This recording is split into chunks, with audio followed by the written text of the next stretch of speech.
नमस्कार। नागेश नारायण मिश्र, राजकीय उच्चतर माध्यमिक विद्यालय परवेजाबाद। आज संस्कृत व्याकरण से संबंधित पाठ में वर्गों का ज्ञान।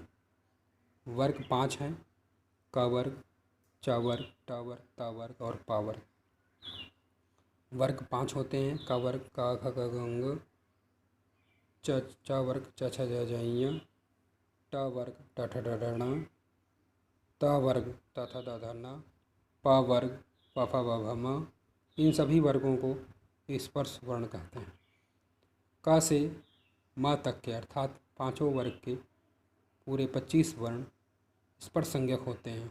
इनका नाम स्पर्श होता है। इसका सूत्र है संस्कृत व्याकरण में कादयो मावसाना स्पर्शा, अर्थात क से म तक के 5 वर्ण स्पर्श संज्ञक होते हैं। यरलव अंतस्था, यरलव को अंतस्थ कहते हैं। यह यण प्रत्यय अर्थात यण प्रत्याहार में आने वाले वर्ण हैं। कौन कौन से हैं? 4 वर्ण हैं: य, र, ल, व। इनका नाम अंतस्थ होता है। और सल प्रत्याहार में जो वर्ण आते हैं उनका नाम उष्मा होता है, उष्म कहा जाता है उन्हें। वो हैं श, स और ह। इनका नाम उष्म होता है। फिर से एक बार पुनः अभ्यास कर लेते हैं। कादेव मावसाना स्पर्शा, क से म तक के अर्थात क ख ग घ ङ, च छ ज झ ञ, ट ठ ड ढ ण, त थ द ध न, प फ ब भ म। ये वर्ण स्पर्श संज्ञक होते हैं।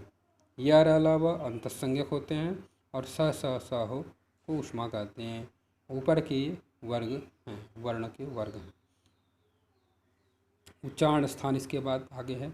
वर्णों का उच्चारण करते समय हमारी जीभ किसी न किसी स्थान का स्पर्श करती है।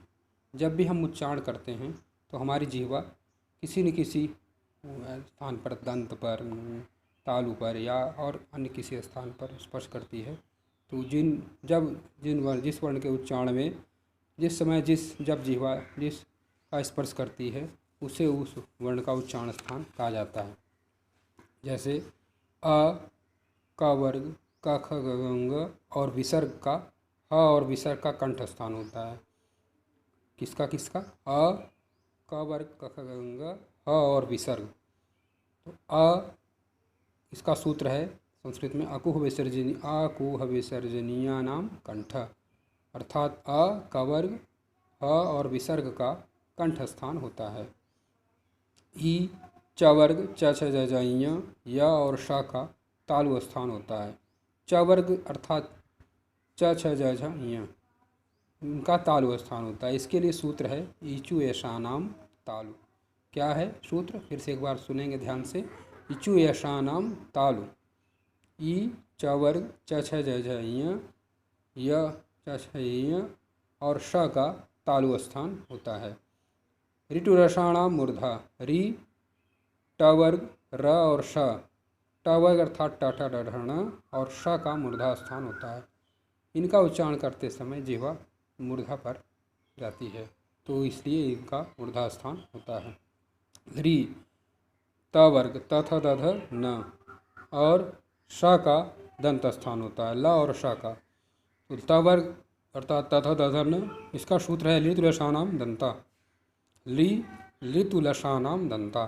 फिर से एक बार सुन लीजिए। ली, त वर्ग, ल और श का दंत स्थान होता है। किसका? ली, त वर्ग, ल और श का दंत स्थान होता है।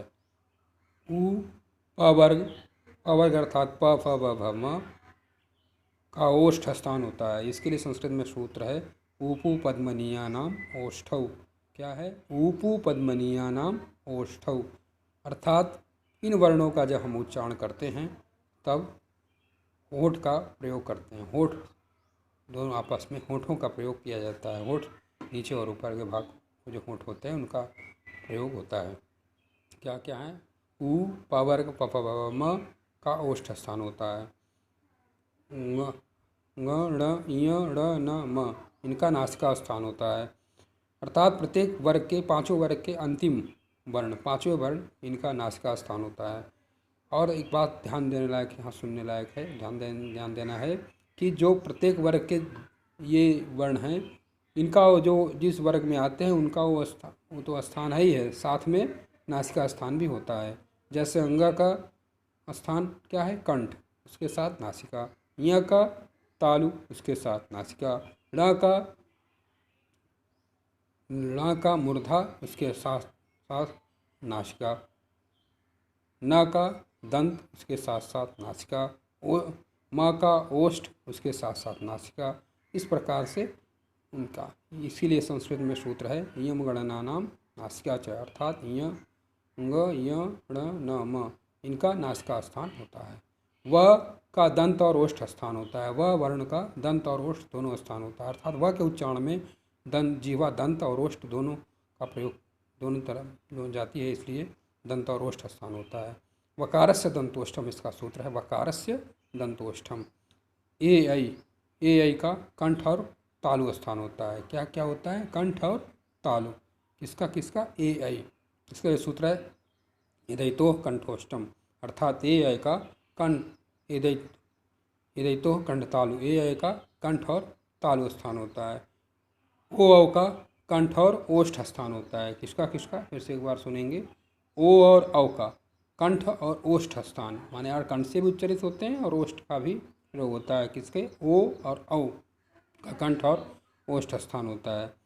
इस प्रकार से आगे गृह कार्य के रूप में सभी छात्रों को पढ़ाए गए पाठ का बार बार अभ्यास करना है। माने जो भी पढ़ाया गया शुरू से अंत तक, क्या पढ़ाया गया, पहले तो सबसे पहले वह हमारे जो वर्ग हैं, 5 वर्ग हैं, क वर्ग, च वर्ग, ट वर्ग, त वर्ग, प वर्ग और वर्णों के उच्चारण स्थान, इनका बार बार अभ्यास करना है, क्योंकि बार बार अभ्यास करने से चीज़ें अभ्यास याद हो जाती हैं और फिर कभी भूलती नहीं हैं। इसीलिए बार बार अभ्यास करना आवश्यक है।